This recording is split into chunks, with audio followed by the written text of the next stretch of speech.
I'm sorry, ma'am. What is your first and last name? My full name is Gina, and my last name is Best, Best. You know what? I think I added you today. I started following you today, actually, Miss Best.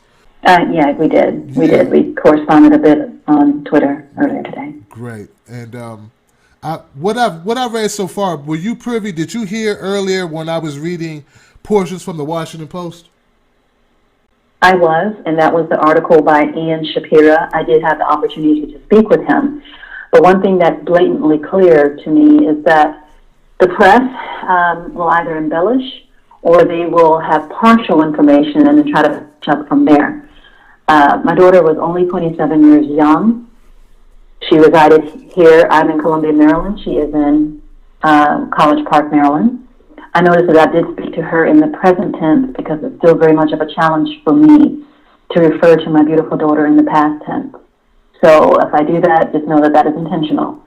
The article itself is based off of some of the information that I provided because the interview was truncated. They never really provide or do all of it. The intent most times is to either sensationalize or to vilify or to contaminate. That's just all there is to it. And in this instance, with Mr. Perry and my daughter, it was her car that they were sitting in. She was in the driver's seat. They had just returned, had been in Virginia Beach for all of less than 3 hours, and they were both gunned down. We are not referring to anyone who had an outstanding warrant. There were no outstanding arrest warrants or active warrants on Mr. Perry. My daughter, India, had absolutely no criminal history whatsoever. The police obviously, in their mind, saw both of them as expendable. They were after him for whatever reason. They did not give him due process. They did not protect my daughter's life, nor did they protect his life.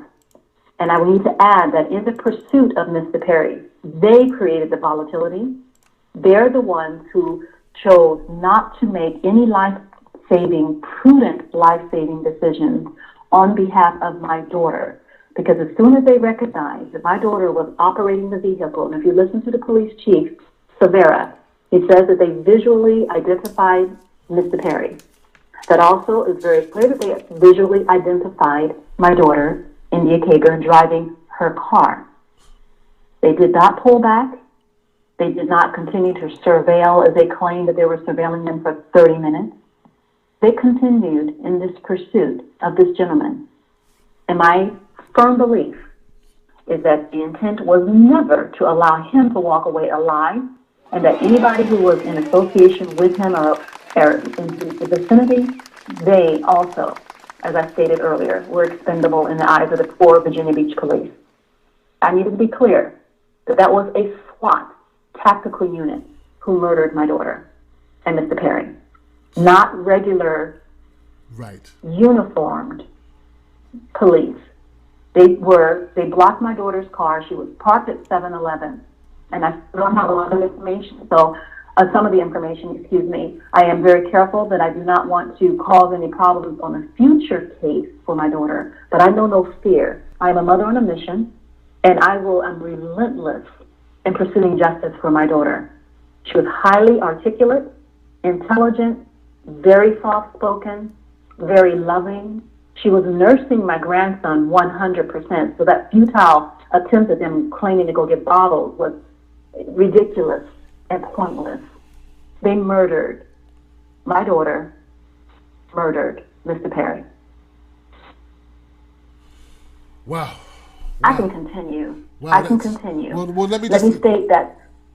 Go ahead. Well, let me just interject and say, based on what I've been reading, and you saw the Washington Post article, there are other articles. I chose that one because some of them were very brief, and they depicted a totally different scenario. Absolutely. They started mentioning his background as if that had something to do with that night. They mentioned, the location. They did not definitively say, hey, he wasn't driving. That changes so much for the average person. You know what I mean? Just It does. And that he had no warrants. No No warrants. warrants. And And yeah, further, let go me ahead. address that. I'll Okay. address the fact that I can talk tonight. I have to let you know that I contend with crushing grief daily. I mean, daily over the murder of my daughter. Because I know India's temperament, and it really bothers me that the last thing that my daughter ever saw on this earth before she was killed was four white officers holding rifles at her, firing their bullets. That's the last thing she saw. She died protecting her baby. And she was driving her car, the very car that her grandfather gave her. Now, let me state, Mr. Perry. Okay, a couple of things. He was diminutive in stature. We're not talking about a tall gentleman. He spent time in jail from age 21 to approximately either 33 or 34. That right there tells you that if you come out of jail and being incarcerated, he made a mistake as a young man, probably young and angry, again, I don't want to be presumptuous, but I will state that when you go and you're incarcerated that young, and the majority of your adult manhood is behind bars, incarcerated, True. that's not easy. He was a young man at 21 for a crime that he committed, which is even then questionable. This gentleman spoke in his music of recent, before he was killed. He spent a lot of time in the music studio, and that was his passion. There was his music producer who was interviewed, and he'll be more than happy, because I'm starting to get people, now that they realize, this woman is out there. I've got heels to the pavement and boots to the pavement. I'm not playing. I'm out here fighting for my daughter and for Mr. Perry, and the fact that they murdered him as well. So I'm getting off the path. When they return to Virginia Beach, I would like to know, how is it that when there are amber alerts or silver alerts of cars, it's a needle in a haystack for them to be located. It takes a while. Somebody knew the car that my daughter was driving. I have to reiterate, she did not live in Virginia Beach since last year. My daughter moved back home here in College Park, Maryland, October of 2014. Had not been in Virginia Beach until August, a week before they were killed. And when they get back to Virginia Beach in less than 3 hours, they're both dead. I need to state that she was driving the car. Police Chief Severa claims that they were surveilling them for 30 minutes. That tells me that they either saw them from a structure, leave a structure, and they're surveilling them, because we're talking about a supposed highly trained SWAT team. The fact that they claim that they did not know my 4-month-old grandson in a car is absolutely ludicrous. We are law enforcement family. And if you have a tip-off, or if you're claiming are surveilling, you do not rely on night vision of unaided. You usually use some type of device that you're going to make sure that you have identified the correct person. They stated that they identified Mr. Perry. But that statement alone, it also tells you that they clearly saw my daughter driving her car, and it's a Maryland tag. And they ran the tag and got some information. It would come back as registered in her name. They would have had her name, and they would probably have stated, maybe an unidentified African-American woman operating the vehicle. So correct there. Chief Severa stated in a press release, he didn't even really mention my daughter's name, because the whole intent is to vilify Mr. Perry, paint him in the most menacing way, Right. so that the public will then look at my daughter and ask questions like, why was she with the criminal? Why was she? Right. Those questions are impertinent to the facts of the matter here. And then that is the Virginia Beach police tracked, I'm going to use the word stalked, a gentleman that they said was a person of interest in a supposed homicide case. They never specified which case they were referring to, and I've been doing my own digging. So you best believe I'm counting dots, connecting dots, trying to find out exactly what the time frame would be. Because remember, he got out of jail on probation last year in 2014. So that means that something would have had to occur in a year's time. Therefore, which crime was he supposedly a person of interest in? Also, if they had that information, as you stated earlier on your program, it's shoddy police work because they really did not. They're using this as a vapor and as a smokescreen to hide their highly militarized actions and the fact that this was an organized hit. And I'm using those words intentionally. Organized in the fact that it's a SWAT team in pursuit on a holiday weekend. They somehow miraculously locate my daughter's car, Maryland tags. They locate them sitting in a parking lot of a 7-Eleven. Sitting in a parking lot of a 7-Eleven in full view of the camera. So the claim that they got a tip, quote unquote, that he was going to commit a crime in their area. Since when is preemptive policing lawful? They killed this man off of an assumption. And they killed my daughter because if she ever survived and was able to tell what really happened, there would be some issues. They could not, and again, in my opinion, this was a hit. Because nothing they say makes sense. None of their actions were logical. None of them were prudent. None of them were designed to protect her life. And further, I will tell you that her car was parked in the spot right there in front of the camera. They blocked my daughter's car with a silver panel van and a blue SUV truck. They blocked her car so that, of course, she couldn't black out.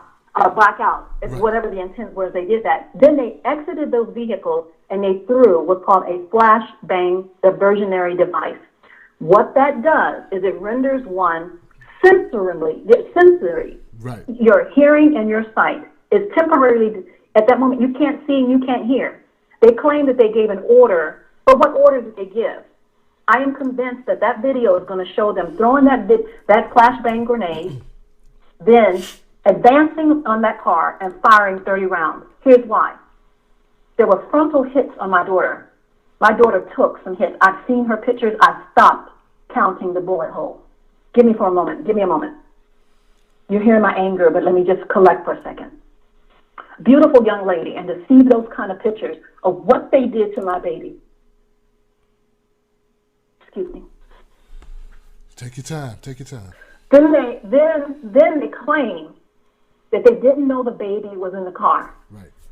Any mother traveling, typically, and if they have any surveillance, the electronic, they're going to hear my grandson because he's a very happy baby and he gurgles a lot.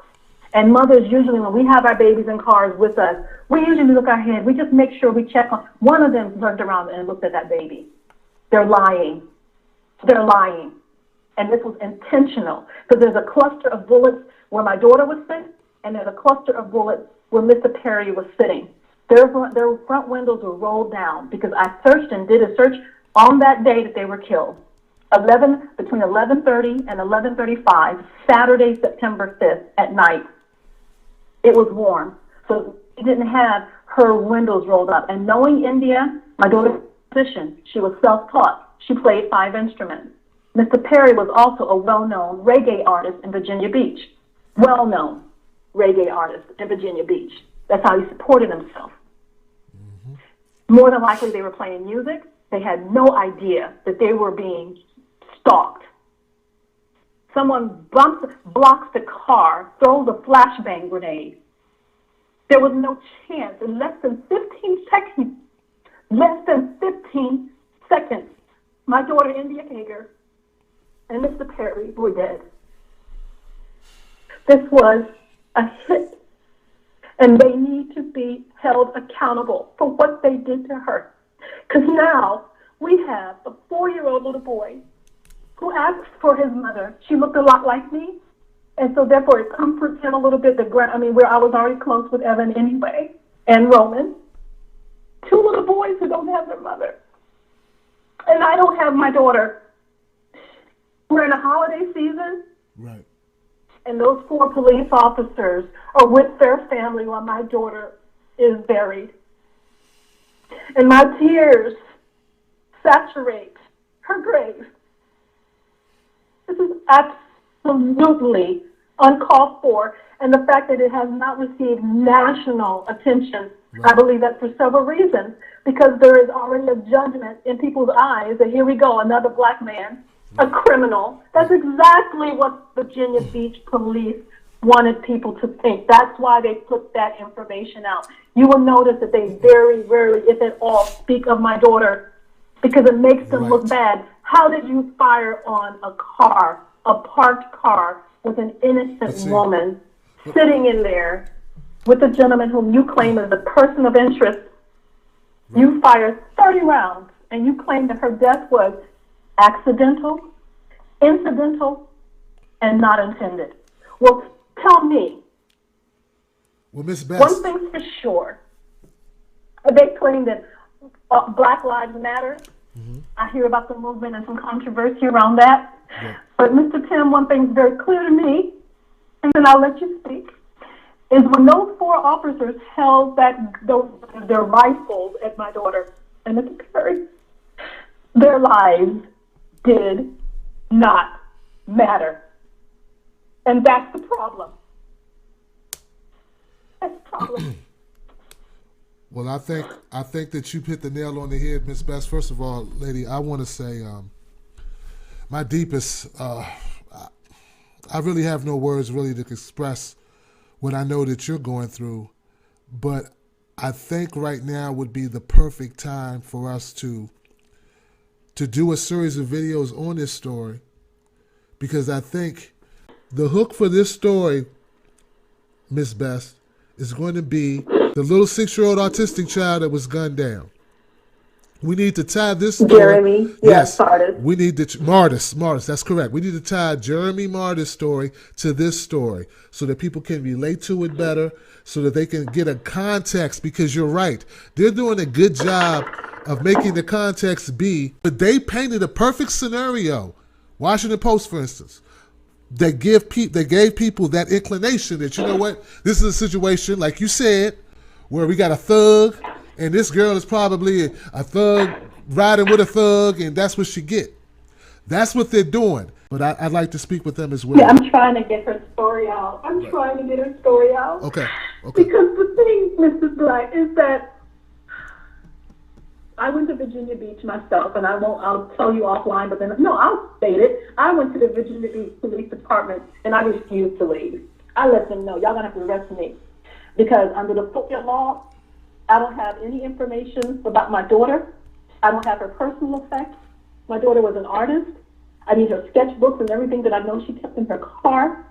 We have nothing. Where's the dash cam? Where is the dash cam footage? So, it's not even dash cam. They claim that they have no dash cam or body cam. But yet this was a SWAT team.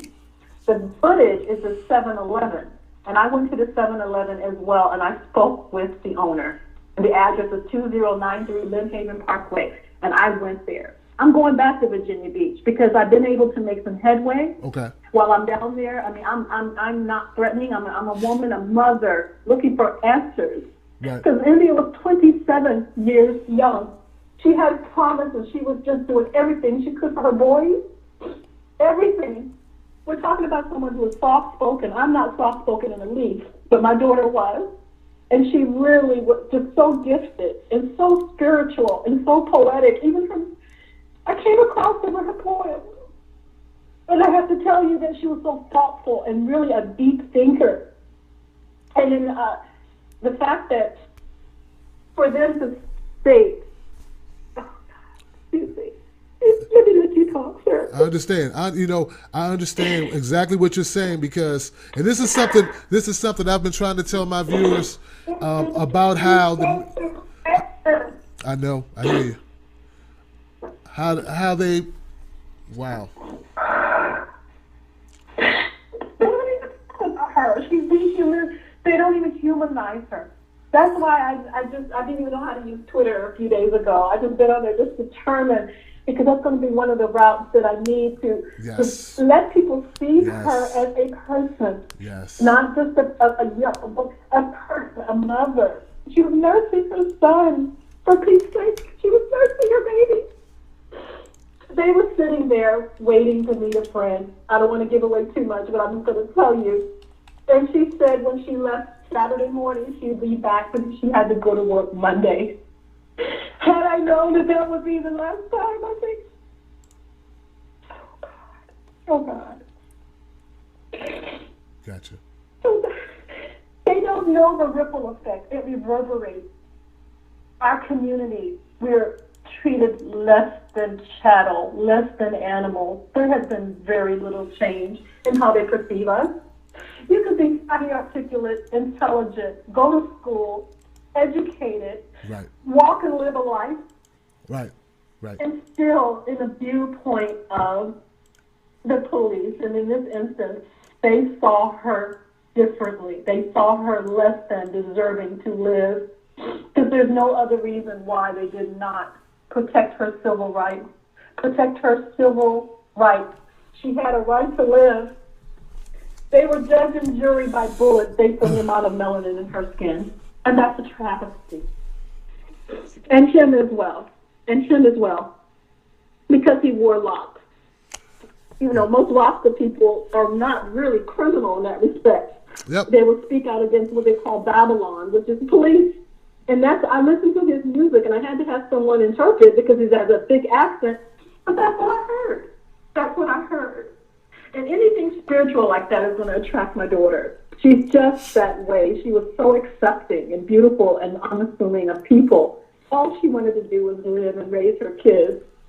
That's what most of us want to do, just raise our families, be with our families. That's And right. they've gone us down. It's not just Tamir Rice. It's Tamir Rice. I'm him as well. I am Trayvon Martin. Right. I'm Oscar Grant. I'm Rakia Boyd. I'm Laquan McDonald. He's all of us. These are our babies. This is our family. And they consider us worthless. And they lie and posture and cover up so that they themselves can keep their jobs and look like we're doing something to help when they're not. Oh, they're investigating for these lengthy investigations. Where is the law when it comes to people of color who are just trying to live? Yep. Well, you My have. daughter, a Navy vet. She served her country, Yep. and she died from bullets from those who were supposed to protect civilians. And she died from bullets protecting her own baby. Okay. All right, Miss Best. I want you to, I'm going to reach out to you. I will send you a direct message on Twitter. I need you to. I don't want you to say anything else. I don't want you to say anything else online that you may, regret saying and I don't. I just want you to stop. But we will talk offline, and we will continue this conversation, and we will put together something. Definitely. I'm in your corner. I will use what I have to help get the word out. You have my word on that. Thank you. I just need to collect. I need to deal with my grandson. I need to put him to bed right now. It's 10:30. I still have him up, but he gets upset, and he's very sensitive. And I just want to just give him as much comfort as I can, but it hurts every day when he asks for his mommy. It hurts every single day. Right. I understand. Thank you so much for sharing your story, and we'll be talking to you. I'll send you that direct message tonight. Okay. Okay, thank you. You're welcome, lady. And thank you for your listeners. No problem at all. Our pleasure. Give it up for Miss Best, her courage, and what she's going through, guys.